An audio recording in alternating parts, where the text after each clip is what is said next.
Hello बच्चों, कैसे हैं आप लोग। आई होप कि आप बहुत अच्छे होंगे। और आज हम पढ़ लेते हैं 12th क्लास केमिस्ट्री का एक मोस्ट इंपॉर्टेंट टॉपिक क्वथनांक का उन्नयन, जिसको इंग्लिश में बोलते हैं elevation of boiling point.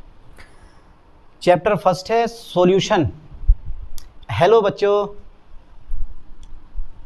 Hello students, कैसे हैं आप लोग। आई होप कि आप बहुत अच्छे होंगे। और आज हम पढ़ लेते हैं 12th क्लास केमिस्ट्री का एक मोस्ट इंपॉर्टेंट टॉपिक क्वथनांक का उन्नयन, जिसको इंग्लिश में बोलते हैं एलिवेशन ऑफ बॉइलिंग पॉइंट।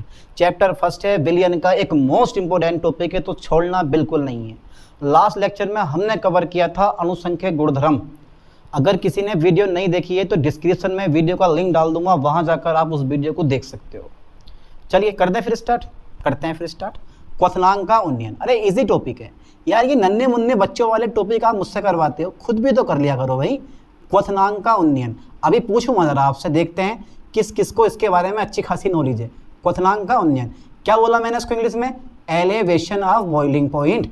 ठीक है sir, elevation of boiling point. आज अंडे वाला खाएंगे आज, एलिवेशन ऑफ बॉइलिंग पॉइंट। अच्छा, बहुत से बच्चे ऐसे होंगे जो अंडे नहीं खाते होंगे, कोई बात नहीं, सबकी अपनी अपनी मर्जी है। ठीक है, अब सबसे पहले ना इस बॉइलिंग पॉइंट के बारे में क्लियर कर लेते हैं। बॉइलिंग पॉइंट मतलब क्वथनांक के बारे में तो पता होना चाहिए कि वह ताप जिस पर कोई पदार्थ उबलने लगता है क्वथनांक कहलाता है। अच्छा, पानी का क्वथनांक कितना होता है साहब, मुझे ज़रा बताओ। आप एक ज़माने से पढ़ते आ रहे हो, हाई स्कूल में पढ़ा, क्लास 8 में पढ़ा, पानी का क्वथनांक। अरे पानी का क्वथनांक, पानी तो पीने वाला होता है। अरे वही तो भाई, तो इस जो वाटर होता है ना, ये जो वाटर होता है पता होना चाहिए, water is a universal solvent. भैया ये विलायक है, ठीक है। जो वाटर है मेरे पास, वाटर मतलब जल, जिसको कहते हैं पानी। ठीक है, अभी जो जल हैगा इसका बॉइलिंग पॉइंट कितना होता है भैया? 100 डिग्री सेल्सियस टेम्परेचर इसका होता है। और एक क्वालिटी इसमें ये होती है कि इसी ताप पे ये उबलना स्टार्ट हो जाता है। वह ताप जिस पर कोई पदार्थ उबलने लगता है क्वथनांक कहलाता है। या एक किताबी कीड़ा, नहीं किताबी परिभाषा एक और आती है, वो परिभाषा ये आती है क्वथनांक की। तो बेटे जरा ध्यान देना, लाइन पे फोकस करना। क्वथनांक की मैं परिभाषा लिखवाने वाला नहीं हूं, पर समझाने वाला जरूर हूं। ठीक है, क्वथनांक कहते किसे हैं? तो बेटे जो क्वथनांक होता है ना, वो जल के भीतर का वाष्प दाब, जल के भीतर का वाष्प दाब। जब जल के भीतर का वाष्प दाब जल के बाहर वायुमंडलीय दाब के बराबर हो जाता है। साला लिखा टेढ़े जाएगा, ये लिखा टेढ़े जाएगा, सीधा ही लिखा जा रहा है ये वाष्प दाब। ठीक है, बराबर किसके होगा? बराबर होगा बेटे वायुमंडलीय दाब के। ठीक है, वायुमंडलीय दाब के। ओके, यानी कि जल के भीतर का वाष्प दाब, जब जल के भीतर का वाष्प दाब जल के बाहर वायुमंडलीय दाब के बराबर हो जाता है तो उस ताप को हम क्या बोलते हैं? क्वथनांक कहते हैं। अच्छा बताओ, ये परिभाषा क्लियर हुई या नहीं हुई? ठीक है, जल का क्वथनांक 100 डिग्री सेल्सियस है। अब यार बात यहाँ ये है कि यार ये क्वथनांक का सूत्र उन्नयन क्या चीज है? उन्नयन मतलब वृद्धि, नीचे से ऊपर को चढ़ना, चढ़ो, कहें चढ़ोगे। क्वथनांक में वृद्धि, उन्नयन मतलब क्वथनांक में वृद्धि। ठीक है, कब होगी वृद्धि? अरे भैया कब होगी वृद्धि? जब आप कोई अवाष्पशील पदार्थ डालोगे, नॉन वोलेटाइल सोल्यूट, जब कोई अवाष्पशील पदार्थ मिलाओगे। अच्छा, नमक कौन सा पदार्थ है? वाष्पशील है या अवाष्पशील है? नमक वाष्पशील पदार्थ है। अरे नहीं यार, नमक कौन सा पदार्थ होता है? अवाष्पशील पदार्थ होता है। कैसे होता है? अरे भैया आपने सब्जी बनाते हुए नमक की थोड़ी सी मात्रा डाली है, आप पानी को गर्म करते रहो, सब्जी को आप गर्म करते रहो, पानी सबका सब वेपर में चेंज होकर बाहर निकल जाएगा, लेकिन नमक उतने का उतना ही रहेगा। अगर सब्जी में नमक आपने तेज कर दिया तो फिर कम करने का कोई तरीका नहीं होता बेटा, तेज हो गया तो तेज ही हो गया। ठीक है, पानी डालते रहो, पानी भाप बंद करता रहेगा, पर नमक अवाष्पशील होता है, ऐसे कैसे ही अमर रहेगा। ठीक है, चलिए साहब, अब सर क्या करवाने वाले हैं आप? अब क्या करवाने वाले हैं? अब जैसे मैंने 1 चम्मच नमक डाला तो मेरी सब्जी बन के तैयार हो गई, या रोटी लेकर खा लो? अरे नहीं यार, अभी सब्जी बनाएंगे। जैसे ही नमक डालोगे 1 चम्मच इसके अंदर, तुरंत क्वथनांक जो है ना थोड़ा बहुत बढ़ जाएगा। मान लो इतना बढ़ गया, इतना बढ़ गया, तो कितना बढ़ गया? अरे भैया जैसे ही मैंने 1 चम्मच नमक जल के अंदर मिलाया, क्वथनांक थोड़ा सा बढ़ गया। कितना बढ़ गया? 100.34 डिग्री सेल्सियस। कितनी वृद्धि हो गई? 0.34 डिग्री सेल्सियस, 0.34 डिग्री सेल्सियस। और यही क्या है? हमारा क्वथनांक का उन्नयन है। अब बताओ भैया कहाँ डिफिकल्ट है? बन क्या गया? नमक मिलाने पे, जैसे ही नमक को आप जल में मिलाते हो तो बन के तैयार हो गया हमारा बिलियन, ठीक है, यानी कि नमक प्लस पानी बराबर नमकीन पानी, अरे यार बिलियन, ठीक है, बिलियन बोलते हैं। तो जैसे ही आपने नमक को भैया जल के अंदर मिलाया तो जल का क्वथनांक थोड़ा सा बढ़ गया, जिसको हमने बोल दिया क्वथनांक का उन्नयन। तो जब किसी विलायक में कोई अवाष्पशील पदार्थ घोला जाता है तो विलायक का क्वथनांक बढ़ जाता है, इस गुण को क्वथनांक का उन्नयन कहते हैं, इसे डेल्टा टीवी से दर्शाते हैं, ठीक है। अरे सिंपल सी परिभाषा, तो जब किसी विलायक में, ठीक है सर, जब किसी विलायक में, ओके, जब किसी विलायक में, ठीक है सर, कोई अवाष्पशील पदार्थ, जब किसी विलायक में कोई अवाष्पशील पदार्थ घोला जाता है, ठीक है सर, घोला जाता है, तो विलायक का क्वथनांक क्या होता है बेटे? तो विलायक का क्वथनांक हमेशा, विलायक का क्वथनांक बढ़ जाता, ज़्यादा लंबा टॉपिक नहीं है, छोटा सा, विलायक का क्वथनांक बढ़ जाता। हम क्या बोलते हैं इस गुण को? इस गुण को हम बोलते हैं, इस गुण को क्वथनांक का उन्नयन कहते हैं, ठीक है, क्वथनांक का उन्नयन कहते हैं, ओके सर, क्वथनांक का उन्नयन कहते हैं। हो गई बेटा परिभाषा याद? अच्छा, कैसे शो करते हैं इसको हम? इसे डेल्टा टीवी से, इससे डेल्टा टी और बी बनाना पैरों में, समझ जाओगे, इजी है। बी का बनेगा बेटे पैरों में, इसे डेल्टा टीवी से दर्शाते हैं। ओके सर, ओके सर, इसे डेल्टा टीवी से दर्शाते हैं। अब डेल्टा टीवी निकालने का एक छोटा सा फॉर्मूला है, नन्हे मुन्ने बच्चों वाला। हाँ बता दो सर कौन सा फॉर्मूला है?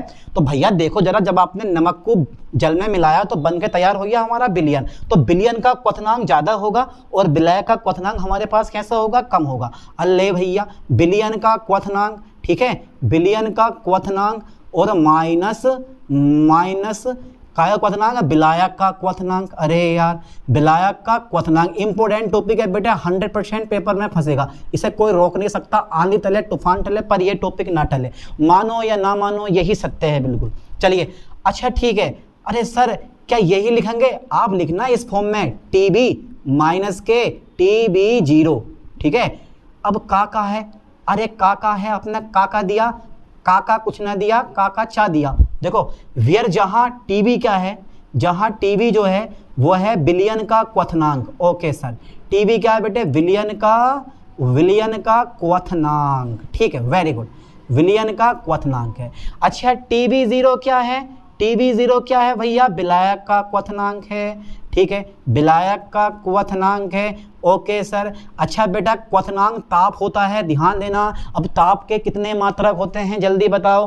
ताप के कुछ मात्रक तो होते होंगे, हाँ सर होते हैं। तो ताप के 3 मात्रक होते हैं, पहला degree Celsius, degree Fahrenheit and kelvin. तो याद कर लो ठीक से, अगर मुझे डिग्री सेल्सियस को केल्विन में चेंज करना पड़ा तो मैं 273 जोड़ दूंगा, अगर डिग्री सेल्सियस को केल्विन में चेंज करना पड़ा तो 273 जोड़ दूंगा। बहुत बड़ा रोल है इस चीज का, क्योंकि डिग्री सेल्सियस को अधिकांश जगह हमें केल्विन में ही चेंज करना पड़ेगा, और केल्विन में बदलने के लिए सर क्या करेंगे 273 जोड़ देंगे।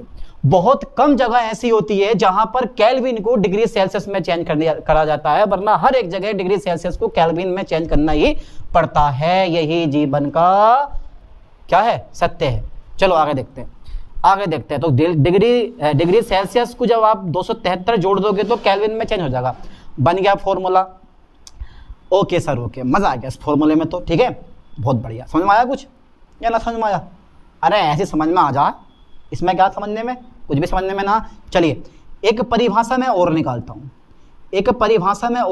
हूँ, रीजन भी बताऊंगा कि क्वथनांक क्यों बढ़ जाता है, लास्ट में बताऊंगा क्वथनांक क्यों बढ़ जाता है। नमक को आपने जल में मिलाया तो क्वथनांक बढ़ गया, क्यों बढ़ जाता है उसका रीजन भी दूंगा अभी आगे, पर घबराओ मत, पहले पूरा कर लो।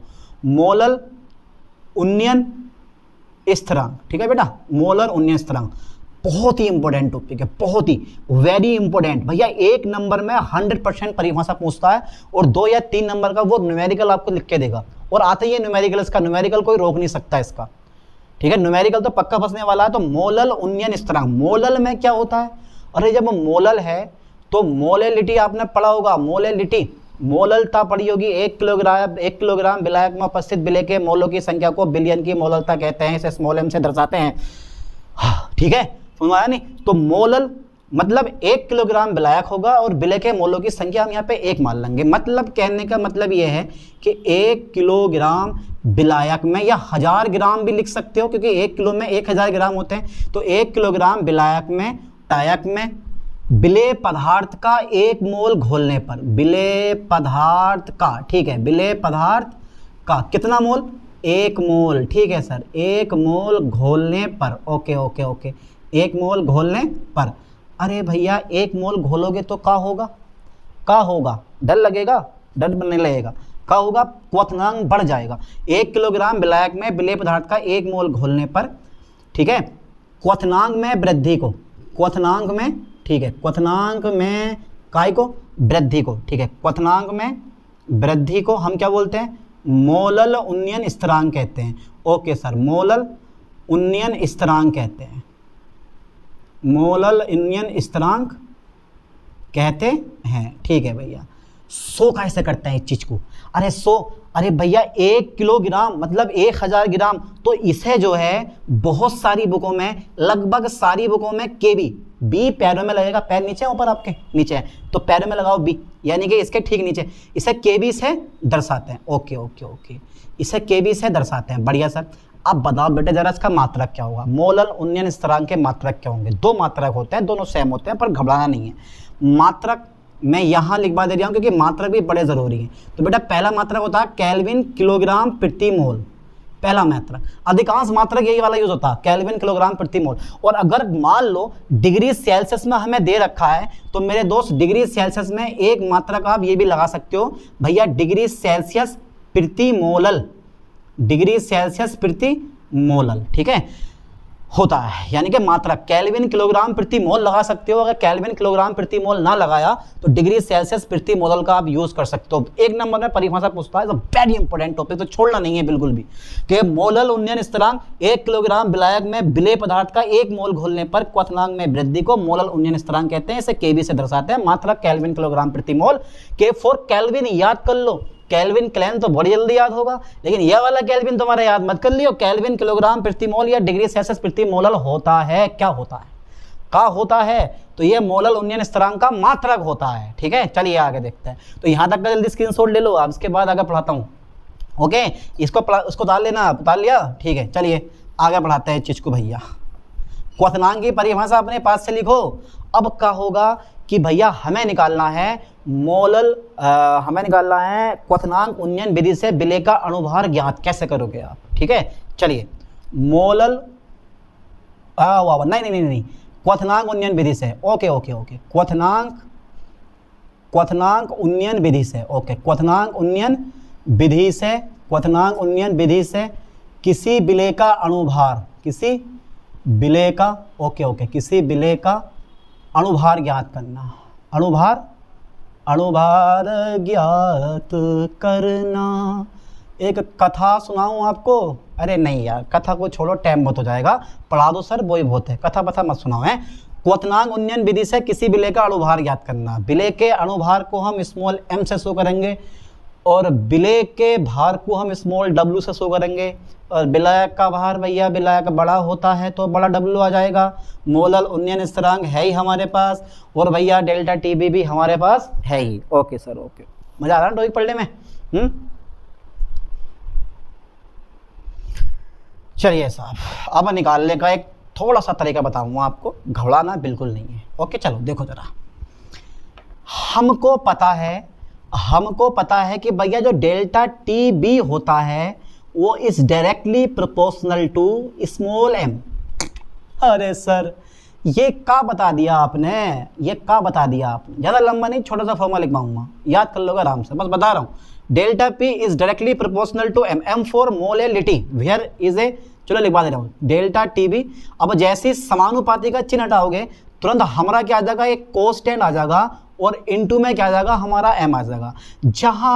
जहां स्मॉल m जो है वो है जहां m क्या है बेटा, ये है मोललता। ध्यान देना, ये तोतला करके मानेगी तुम्हारी, ये तुम्हें तोतला करके मारेगा भैया, मोललता। तो m बराबर कितना हो गया बेटा, मोललता हो गया। ठीक है, ओके ओके। अब ये जो m होता है ना, पता होना चाहिए हमें, m जो होता है वो विलेय का भार बटा विलेय का अणुभार और बटा विलायक का द्रव्यमान काय में, किलोग्राम में। अब अगर चारे हो तो भैया स्मॉल m हमारा नीचे आ जाएगा और बड़ा W हमारा ऊपर पहुंच जाएगा। और अगर इस किलोग्राम को ग्राम में बदलने की कोशिश करेंगे तो 1000 से गुणा कर देंगे। तो अब जहां पर m है हमारा, अब जहां पर m है हमारा, वहां पर हम जो है कुछ रखने वाले हैं। अच्छा सर क्या रखने वाले हो? हम दाल चावल आटा रखने वाले हैं भैया, घर का खर्च भी तो चलाना है। तो स्मॉल m गुणा कैपिटल W, और वो भी काय में आ जाएगा बेटा, ये ग्राम में आ जाएगा, ग्राम में लिखने दो। अब जो ये वाला m है ये इधर को ले आओ और ये वाला जो है वो इधर को ले आओ। तो थोड़ा मोटा मतलब थोड़े सी तोड़ी मरोड़ी जो बोलते हैं ना, तोड़ मरोड़ कर दो। तो ये वाला इधर और ये वाला इधर, तो m बराबर हमारा हो जाएगा, देखो 1000 में पहले लिख लूंगा, ठीक है, केवी में बाद में लिख लूंगा, स्मॉल w में बाद में लिख लूंगा। और भैया जहां स्मॉल m है उसकी जगह मेरे पास डेल्टा टी भी आ जाएगा और बड़ा w आ जाएगा। ठीक है सर, ये है मेरे पास विलेय का अणुभार निकालने का एक छोटा सा नन्हे मुन्ने बच्चों वाला क्वेश्चन। क्या ये छोटा सा नन्हे मुन्ने बच्चों वाला क्वेश्चन आपको याद नहीं होगा यार? अरे तुम तो ऐसी बातें कर रहे हो यार कि याद नहीं होगा। क्यों याद नहीं होगा? ये मैं पढ़ा रहा हूँ तो आपको याद करो बढ़िया करके इस चीज को। चलिए साहब, जहां लिखना पड़ेगा हमें पता तो चले कि यार ये स्मॉल w क्या है, तो छोटा w विलेय होगा। ठीक है, करेंगे आगे न्यूमेरिकल बहुत सारे, इससे घबराओ मत। तो ये क्या है मेरे पास, विलेय का भार, मोललता की परिभाषा याद कर लियो, विलेय का भार बटा विलेय का अणुभार बटा विलायक का द्रव्यमान किलोग्राम में। फिर ये स्मॉल m नीचे आ जाएगा और w मेरे पास आ जाएगा ग्राम में, किलोग्राम में। जब किलोग्राम को ग्राम में बदलोगे तो ऊपर 1000 से गुणा कर दोगे आप। ठीक है, तो विलेय क्या है मेरे पास, w स्मॉल w विलेय का भार है ये वाला, ठीक है, और बड़ा W, अरे छोड़ो, स्मॉल m क्या है, विलेय का अणुभार, जिसके लिए हम इतनी मेहनतमारी कर रहे हैं, विलेय का अणुभार। ठीक है ठीक है ठीक है, विलेय का अणुभार। और बड़ा W क्या है भैया, यह है विलायक का भार, ये क्या है विलायक का भार। ठीक है, विलायक का भार है। और भैया डेल्टा टीबी क्या है, क्वथनांक का उन्नयन, क्वथनांक का उन्नयन है भैया ये हमारे पास, क्वथनांक में उन्नयन या क्वथनांक का उन्नयन। ठीक है, चलिए साहब देखते हैं आगे। और क्या बचा हमारा, के भी बचा, के भी है मोलल उन्नयन स्थिरांक। ओके, मोलल उन्नयन स्थिरांक, मोलल उन्नयन स्थिरांक। ओके ठीक है, ये फॉर्मूला आ गया हमारा। अच्छा ये फॉर्मूला याद कर लोगे, मेनली फॉर्मूला बढ़िया करके याद करो, m बराबर 1000 गुणा के बी गुणा स्मॉल w अपन डेल्टा टी बी गुणा कैपिटल w। याद कर लो ठीक से बढ़िया करके, रट्टा मान लो, समझ लो इस चीज को। ना समझ में आए जबरदस्ती समझो। ठीक है, चलिए इसका स्क्रीनशॉट लें जल्दी, क्वथनांक के उन्नयन का, फिर आगे करवाता हूँ। ले ला स्क्रीनशॉट, ग्राफ मैं नहीं बना रहा हूँ, मैं ग्राफ बनाना चाहता था बना देता, लेकिन ग्राफ का हमारे पास कोई महत्व भी नहीं है, इसलिए मैंने ग्राफ नहीं बनाया। मार दो गोली, हटाओ, उतार लो उसको, स्क्रीनशॉट ले लो, उतार लिया। ठीक है, इसको मैं जरा हटा देता हूँ यहाँ से, क्योंकि मुझे एक टॉपिक और छोटा सा बताना है अभी इसी में, कि यार क्वथनांक क्यों बढ़ जाता है, क्वथनांक क्यों बढ़ जाता है। पेपर में क्वेश्चन पूछा जाता है, ये वाला भी, ये वाला क्वेश्चन भी पेपर में पूछा जाता है कि जब किसी अवाष्पशील पदार्थ को आप जल में मिला देते हो तो जल का क्वथनांक बढ़ जाता है, क्यों क्वथनांक बढ़ जाता है, क्यों, उसका भी रीजन जरा ध्यान देना बेटे। क्वेश्चन, क्वथनांक बढ़ जाता है क्यों, क्वथनांक बढ़ जाता है क्यों, क्यों का मतलब, ठीक है, इसका आंसर ये होगा, लाइन पे फोकस करना। देखो इससे पहले हम पढ़ेंगे, अब तो हम ये पढ़ रहे हैं क्वथनांक का उन्नयन, इसके बाद में पढ़ेंगे बास दाब का अवनमन, यानी कि जब किसी अवाष्पशील पदार्थ को विलायक में घोला जाता है, या जब किसी विलायक में कोई अवाष्पशील पदार्थ घोला जाता है तो विलायक का बास दाब कम हो जाता है, बास दाब कम हो जाता है। और तुम्हें पता है क्वथनांक क्या होता है भैया, क्वथनांक क्या होता है जल्दी बताओ मुझे। क्वथनांक का तुम्हें पता है कि जब बाष्प दाब जो होगा वो वायुमंडलीय दाब के बराबर होगा तो उसे हम क्वथनांक कहते हैं। अब जैसे ही आपने नमक मिलाया, फॉर एग्जांपल मेरे पास क्या है, वाटर है, इस वाटर का बाष्प दाब हो गया मेरे पास, मान लेते हैं बेटे इस वाटर का बाष्प दाब है, ठीक है, कुछ ना कुछ बाष्प दाब होगा, बाष्प दाब मान लिया मैंने कितना, मेरे पास बाष्प दाब मेरे पास हो गया 0.5 बार दाब, ठीक है, यानी कि, और कब, जब आपने क्या करा, यानी कि मैं अगर आपसे बताऊं, देखो सिंपल करके बताऊं तुम्हें समझ जाओगे इस चीज को। मेरे पास क्या है, एक विलायक, मेरे पास जल है, यहाँ क्या है मेरे पास जल है, ठीक है। अब जल का एक में कुछ ना कुछ बाष्प दाब होगा, कुछ ना कुछ बाष्प दाब होगा। मान लो जल का बाष्प दाब कितना है मेरे पास, एक बार मैंने बाष्प दाब मान लिया, ठीक है। इसमें मैंने 1 चम्मच नमक घोला, 1 चम्मच मैंने क्या करा, नमक घोला, तो नमक का मतलब जब नमक घोलोगे तो बाष्प दाब मेरे पास कितना हो गया, 0.5 बार, यानी कि जब किसी अवाष्पशील पदार्थ को, ठीक है, विलायक में घोला जाता है तो विलायक का बाष्प दाब कम हो जाता। अब विलायक का बाष्प दाब कम हो गया। अब इस विलायक के बाष्प दाब को इस वायुमंडलीय दाब के बराबर करने के लिए आपको अधिक ताप देना पड़ेगा, जिससे क्वथनांक क्या होगा, बढ़ जाएगा। छोटी सी पॉइंट है बेटा, पॉइंट छोटा सा है लेकिन समझना बड़ा डिफिकल्ट वाला मैटर है। एक बार और, जल का बास दाब कितना था हमारा, 1 बार दाब था। आपने 1 चम्मच नमक मिलाया, बास दाब कम हो गया, कितना हो गया, 0.5 बार दाब हो गया। अब जब इसको आप गर्म करोगे, जब इसको आप क्या करोगे, गर्म करोगे, तो भैया बास दाब को इस वायुमंडलीय दाब के बराबर करने के लिए आपको अधिक ताप देना पड़ेगा, जिससे क्वथनांक क्या होगा, बढ़ जाएगा। कहने का मतलब ये है, समझ गए होगा, अरे हटा यार, समझ गए होगे। देखो, जब किसी विलायक में ओके सर, जब किसी विलायक में कोई अवाष्पशील पदार्थ, जब किसी विलायक में कोई अवाष्पशील पदार्थ, ठीक है, घोला जाता है, तो विलायक का बास दाब क्या हो जाता है, तो विलायक का बाष्प दाब कम हो जाता है। ठीक है बेटे, कम हो जाता है, ठीक है, कम हो जाता है, जिससे कम हो जाता है। ठीक है, हो गया। अब इस बाष्प दाब को ध्यान देना, इस बाष्प दाब को, ठीक है, इस बाष्प दाब को वायुमंडलीय दाब के बराबर करने के लिए, वायुमंडलीय दाब के बराबर करने के लिए अधिक ताप की आवश्यकता होती है। अधिक ताप की क्या होती है, आपकी आवश्यकता होती है, अधिक ताप की आवश्यकता होती है, जिससे क्वथनांक क्या होता है, बढ़ जाता है, जिससे क्वथनांक बढ़ जाता है। क्वथनांक क्या होता है बेटे, बढ़ जाता है, और इसे हम क्या बोलते हैं, क्वथनांक का उन्नयन कहते हैं। इसी को हम क्या बोलते हैं, क्वथनांक का उन्नयन कहते हैं। जो हमारा क्वथनांक बड़ा होगा उसी को हम बोलते हैं क्वथनांक का उन्नयन। ठीक है, चलिए साहब, अब ये बताओ, ये टॉपिक ज़्यादा डिफिकल्ट है, बड़ी गर्मी लग रही है भैया, बहुत गर्मी हो रही है यार, एसी लगवानी पड़ेगी मुझे, एसी वैसी कुछ ना, पंखा चल रहा खाली। बताओ भाई, जल्दी फटाफट तेजी से। भैया समझ में आया यहाँ तक, क्लियर करो क्वथनांक के उन्नयन को, क्योंकि ये वो टॉपिक है जो आप, जिससे एक न्यूमेरिकल और एक थ्योरी, मोलल उन्नयन स्थिरांक किसे कहते हैं, और उसका एक न्यूमेरिकल पक्का फंसने वाला है, ना माने आप पेपर में देख लेना। इसलिए इस टॉपिक को क्लियर पढ़ लेना बढ़िया करके, एक भी पॉइंट मत छोड़ना है इसका। ठीक है, और लगभग थ्योरी मैंने पूरी करवा दी, थ्योरी आ गई तो यहीं से पूछेगा, इसके हट के कुछ नहीं पूछने वाला है। चलिए साहब, मिलते हैं अब नेक्स्ट लेक्चर में नेक्स्ट वीडियो के साथ। थैंक्स।